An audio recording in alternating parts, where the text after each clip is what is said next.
Hey everyone, and welcome to today's Explainer. We are jumping straight into a seriously fascinating journey today, IB Physics Unit B1.1, which is all about thermal energy transfers.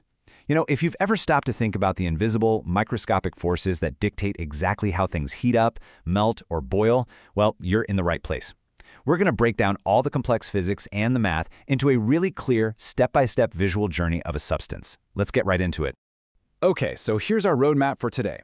First, heat, temperature, and energy. Then, the kinetic theory of matter. After that, specific heat capacity. Then we'll hit phase changes and bonds, followed by specific latent heat, and finally, mastering thermal energy math. Part 1. Heat, temperature, and energy. Right off the bat, we actually need to rewire our brains just a bit and bust some pretty common vocabulary misconceptions. Take a look at this thermal camera image of a cat. It's honestly the perfect visual for the fundamental guiding question of this entire unit. Like, what is the actual connection between temperature, which, is a macroscopic concept? It's what we feel and what we see here as these bright glowing colors, and the microscopic truth, which is the average random kinetic energy of molecules. A thermal camera gives us this cool macroscopic illusion, but physics? Physics requires us to understand the microscopic truth. So let's explicitly define these terms, because it's super important. Temperature is simply a measurement of the average kinetic energy per particle in a material. Literally, it's just how fast the particles are jiggling around on average. Heat, on the other hand, is a change in thermal energy. It is energy in transit. There's this huge misconception out there that an object somehow contains heat, right? Like a water bottle contains water. But that's completely incorrect. Heat is actually the energy moving from a hot body to a cold body. It's an action, it's not a stored substance. Moving on to part 2. The kinetic theory of matter. Now, the kinetic theory of matter dictates the microscopic truth that governs this entire physics unit. This table does a brilliant job of illustrating what is actually happening when a material changes its state. The theory basically says that the macroscopic behavior we observe is determined entirely by microscopic particles. Think about a solid. Those particles are held together by very strong bonds. They're packed super close, and they have the lowest kinetic energy. They're basically just vibrating in place. But move to a liquid, and the bonds are less strong. The particles are still close, sure, but they're free to slide past one another with higher kinetic energy. And finally, in a gas, there are essentially no bonds holding them together at all. They're far apart, floating freely, with the absolute highest kinetic energy. It's wild to think that the exact same physical material, like H2O, behaves entirely differently based purely on how its particles are held together. Which brings us to part 3, specific heat capacity. We are now entering what I like to call the kinetic energy zone. This is where adding heat continuously changes a material's temperature. We measure this effect using a really crucial concept called specific heat capacity, and we represent that with the lowercase letter c. By definition, it's the number of joules of energy required to change the temperature of 1 single kilogram of a substance by exactly 1 degree Celsius, or 1 Kelvin since, the scale change is identical. This definition gives us our famous foundational equation, Q equals mc delta T, meaning heat added equals mass times specific heat capacity times the change in temperature. But here's the kicker. Not all materials heat up the exact same way. Look at this concrete data pulled straight from the textbook. Aluminum has a specific heat of 900 joules per kilogram Kelvin. But check out lead at the bottom. It's only 128. What does that mean for us? It means lead requires significantly less energy to heat up by 1 degree compared to aluminum. So if you were to put the exact same amount of thermal energy into a kilogram of lead and a kilogram of aluminum, the lead's temperature would just absolutely skyrocket compared to the aluminum.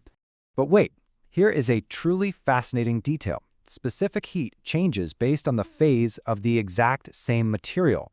Yeah, we aren't just talking about different metals anymore. Take H2O. Liquid water requires a massive 4,200 joules to raise 1 kilogram by 1 degree. But if that exact same water is in its solid phase as ice, it only takes 2,100 joules. And steam? Steam is 2,000 joules. The takeaway here? You absolutely must always use the specific heat value that matches the current phase of your substance, no exceptions. Okay, part 4. Phase changes and bonds. So what actually happens when we hit a temperature where the phase itself changes? Well, we shift into the potential energy zone. To really understand this temperature plateau, we have to talk about a brilliant physics trick. See, particles in a material have both kinetic energy and potential energy. The potential energy is the energy of the bonds holding the particles together. And in physics, we record this binding potential energy as a negative number. Why negative? Well, think of it like a debt. If it takes 10 joules of energy to break the bonds of a liquid and turn it into a freely floating gas with 0 bonds, we say that liquid currently has negative 10 joules of potential energy. We literally have to pay off that energy debt by adding heat just to get the bond energy up to 0. And paying off that energy debt is exactly what a phase change is. Here are the 6 essential vocabulary terms you absolutely must memorize for this. We've got fusion, which is melting, freezing, vaporization, which is evaporation, condensation, and then the big jumps, sublimation, going from solid straight to gas, and deposition, gas straight to solid. Now listen closely, because here is the absolute golden rule of this explainer. During a phase change, only the average potential energy changes. The kinetic energy does not change. And that means the temperature does not change while the substance is melting or boiling. It just plateaus. All right, part 5, specific latent heat.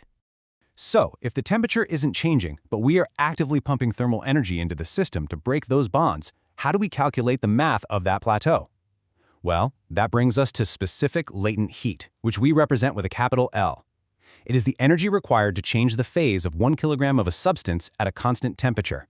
And because there is 0 temperature change during a phase change, we just drop the delta T from our previous equation. That gives us our secondary core formula for the unit. Q equals M times L. The heat required equals the mass times the latent heat. And there are 2 types to know: the latent heat of fusion for melting and freezing, and the latent heat of vaporization for boiling and condensation.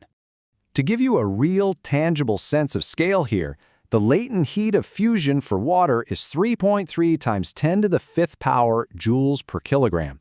Guys, that is 330,000 joules.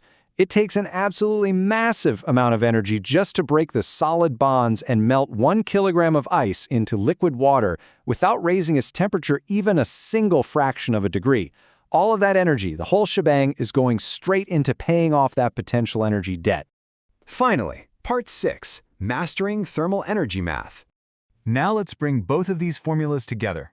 Let's see how we can confidently attack a multi-stage thermal energy physics problem. Imagine taking a block of ice that's below freezing and turning it into warm liquid water. Step 1. You heat the solid ice. The temperature is changing, so you use Q equals mc delta T to find the kinetic energy added. Step 2. You hit 0 degrees Celsius. The temperature plateaus because the ice is melting. Now you switch gears and use Q equals ml to calculate the potential energy required to break those bonds. Step 3. Once it is entirely liquid water, the temperature starts rising again. So you go right back to Q equals mc delta T for the liquid phase. Remember this: the energy you add goes into either changing the temperature or changing the phase. It is never, ever both at the same time. As we wrap up this explainer, I want to leave you with kind of a provocative thought. The next time you pour yourself a nice glass of ice water on a hot day, look really closely at those ice cubes. Realize that they aren't just cold blocks of matter. They are physical objects currently holding massive amounts of negative potential energy, a literal, invisible energy debt hiding right there inside the bonds. The heat from your drink has to pay off hundreds of thousands of joules of that microscopic debt before it can ever hope to actually warm up that water. And that, my friends, is the true hidden journey of thermal energy transfer.